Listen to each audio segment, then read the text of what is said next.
Fala pessoal, tranquilo? Hoje a gente vai conversar sobre o Banco Brasileiro de Descontos. Sim, é isso que significa Bradesco. Banco criado ali na década de 40 e que hoje, né, a gente vai abordar um pouquinho mais o segundo trimestre de 2022 em relação aos seus resultados. Vamos lá então?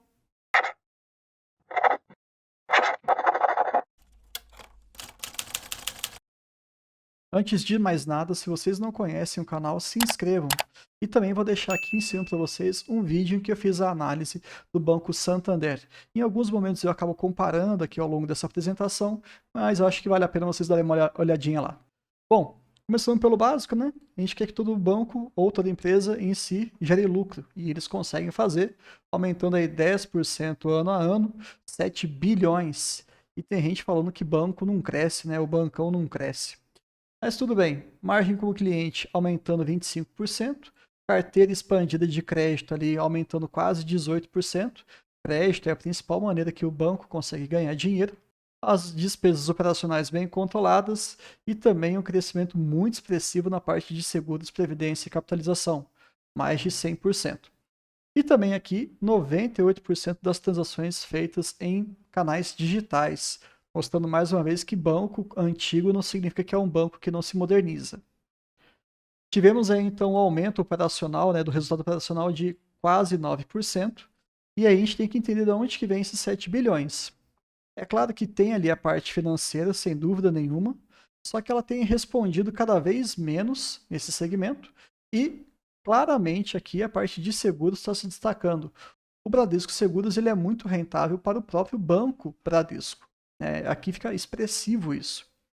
Uma coisa que assusta muito a gente, mas a gente tem que entender que isso é normal, é a margem com o mercado. Geralmente grandes bancos, na verdade todos os bancos, eles tendem a sofrer muito com o aumento da taxa de juros. E a gente percebe aqui que a variação ano a ano, né, ela teve um aumento desse prejuízo de maneira bem expressiva, mais de 100%. Então a gente fica um pouco atento em relação a isso, mas o importante é que a margem com o cliente subiu aí seus quase 26%. Bem interessante. E a gente consegue chegar no resultado operacional do trimestre de 10 bilhões, mas, né, tirando aquelas despesas e outros resultados não operacionais, a gente chega no líquido de 7 bi. Bem interessante, bem atrativo. Lembrando aí que o retorno sobre investimento continua muito agradável, né, acima de 17%, 18% aproximadamente. Muito bom mesmo investir num banco como esse. Quando a gente enxerga aqui a carteira de crédito, eu acho muito bacana a gente tentar entender qual é o perfil da empresa. O banco ele empresta bastante para pessoa física, bastante para grande empresa e um pouco para empresa pequena e média. Né? Então, basicamente, aí tem empresas e tem uma parte significativa com pessoas físicas. Isso é muito interessante a gente comparar, por exemplo, com o Banco ABC, que eu também vou deixar aqui um card aqui em cima para vocês darem uma olhada, em relação a como que eles trabalham. Eles não mexem com pessoa física, só com empresas. É um diferencial bem interessante. Pegando aqui a inadimplência, que preocupa a gente, porque não basta você crescer a sua carteira de crédito como eles têm crescido, se isso não tem qualidade associada. A gente percebeu ali que a inadimplência bateu 3,5% acima de 90 dias. Comparando com o Santander, que foi o banco que até então soltou o resultado também, teve ali um resultado de 2,9. Então, ponto para o Santander, né, que está conseguindo ter um controle maior da sua inadimplência. Mas o Bradesco, conservador que é, e eu gosto disso, viu que a inadimplência está subindo, já está se preparando. Do primeiro trimestre para o segundo, eles aumentaram mais de 10% o PDD, aquelas provisões para os devedores duvidosos. Então, já que tem um risco maior na questão do não pagamento, eles estão ali segurando um pouquinho dessa parte de PDD para que a gente consiga ter uma segurança maior para a saúde do banco, das suas operações. É bom ficar de olho e como que eles estão reagindo. Claramente, esse aumento de inadimplência tem a ver muito mais com o cenário macro do nosso país do que efetivamente com os bancos especificamente. Quando a gente olha um pouquinho aqui do índice de Basileia, que é uma métrica bem interessante para a gente comparar bancos, só para relembrar aqui, se um banco tem um índice de Basileia de 20%, significa que para cada 100 reais que eles emprestam, eles têm um patrimônio de 20%. É uma métrica que a gente compara muito a saúde da questão até da possibilidade de crédito de uma instituição para outra. A gente pode enxergar aqui que está girando em torno de 16, 15%, é um número saudável pelo Banco Central do nosso país. O valor mínimo tem que ser 11%. Então, o Bradesco atende bem isso aí. Agora, pensando nas despesas, que é sempre também importante a gente ver como é que está sendo feito esse controle. Se a gente for comparar aqui, né, a parte de despesas tri a tri, né, um ano de diferença, aumentou quase 5%, mas a nossa inflação subiu a 12% praticamente. Então, se a despesa sobe menos do que a inflação, ponto para o banco. E também a gente percebe aqui que o Santander ele subiu no mesmo período ali do semestre acumulado 8,4%, enquanto o Banco Bradesco subiu 4,7%. Nesse quesito aqui, sem dúvida nenhuma, o Bradesco deu uma aula, né, para o Santander. E também pensar em eficiência, que também é uma métrica muito interessante para bancos. A gente percebe que a eficiência do Bradesco é de 42% e do Santander de 33%. Mais um ponto para o Bradesco. Gosto muito desse slide, que poucas empresas elas fazem isso. É um nível de transparência, de previsibilidade e de robustez nos seus resultados que deixam o investidor mais tranquilo. O que é o guidance? É basicamente aquilo que eles estão projetando para o ano. Eles estavam planejando ali de 10 a 14% na expansão da carteira de crédito. Já conseguiram nos primeiros 6 meses a expansão de 17%.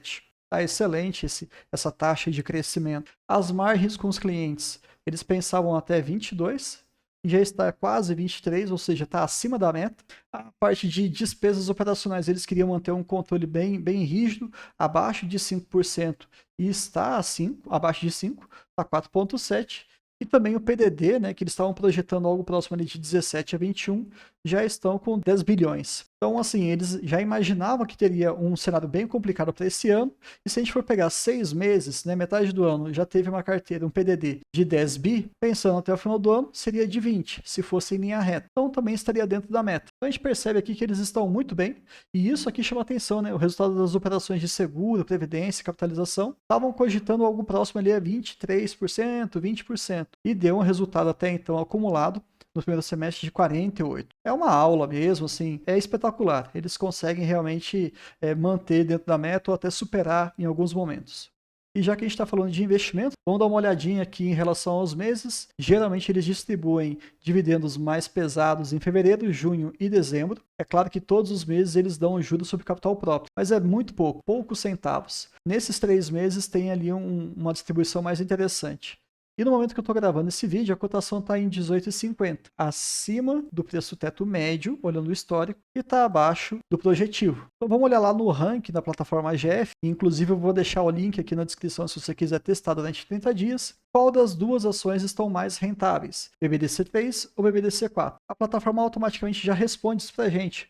O ranking aqui da BBDC3, da ordinária, está em nona, enquanto da preferencial está em 12ª. Lógico que o dividendo, né, projetivo dessas ações, ela muda por conta das suas características. Uma vai dar mais 10% do que a outra, né? A preferencial recebe 10% a mais. Só que a gente tem que fazer uma continha em relação à sua cotação. O que isso significa? Nem sempre aquela que paga os 10% a mais de dividendos vai ser mais rentável para o acionista do que a ordinária. E eu explico isso detalhadamente num vídeo que eu vou deixar aqui no card, explicando para vocês que tem como você ter um aporte mais eficiente. Compra da mesma empresa, porém você vai comprar classes de ações diferentes que vão fazer com que o seu investimento no longo prazo seja mais interessante. Nesse caso, a margem de segurança está maior aqui com o BBDC3, essa que a gente iria comprar se fosse fazer um aporte, dando uma rentabilidade ali esperada de 8,68, acima dos 6%, tá maravilhoso. E aqui o último slide para falar sobre a simulação histórica, a nossa velha métrica, R$1.000 de início, depois R$100 todos os meses, durante aí janeiro de 2000 até 2022. É um período longo, de 22 anos aproximadamente, mas acho que é legal a gente dar uma olhada nisso aí. Nos seus primeiros 5 anos, você teria uma renda média bem baixa, R$56 por mês. Lembrando que você está investindo todo mês 100, então você está gastando mais do que recebendo, né? Porém, ali, a partir já de 2010 para frente, a sua renda aumenta muito. Em 2010, você já receberia 150%, né? Você receberia aquilo que você investe, mais 50%. Já em 2020, você receberia R$240. E para 2022, é uma projeção de você receber 13 vezes aquilo que você vem investindo ao longo desses anos todos. Então, aquele papo, não, vou investir R$50, R$100, não consigo investir R$1.000. Invista. invista, aprenda como é que faz, estude as empresas, tenha boas referências e acredite no longo prazo. Olha que maravilha, em 22 anos, tudo aquilo que você vai colocando mês a mês ao longo desse período, em 22 anos eles vão passar se você investir ou não. Se você coloca R$ 1.000, você vai ter uma aposentadoria de R$ 13.000. Se você coloca R$ 10.000 e por aí vai. Se você coloca R$ 100, você já teria aí mais do que um salário mínimo. Isso é ajustado pela inflação. As empresas, elas tendem a corrigir os seus ganhos e os seus faturamentos em relação à inflação. Então é isso pelo vídeo de hoje, espero que você tenha gostado e não se esquece de inscrever e deixar algum comentário caso você queira conversar comigo, tanto aqui quanto no Instagram. E é claro também compartilhar com seus amigos. Tranquilo? Até mais!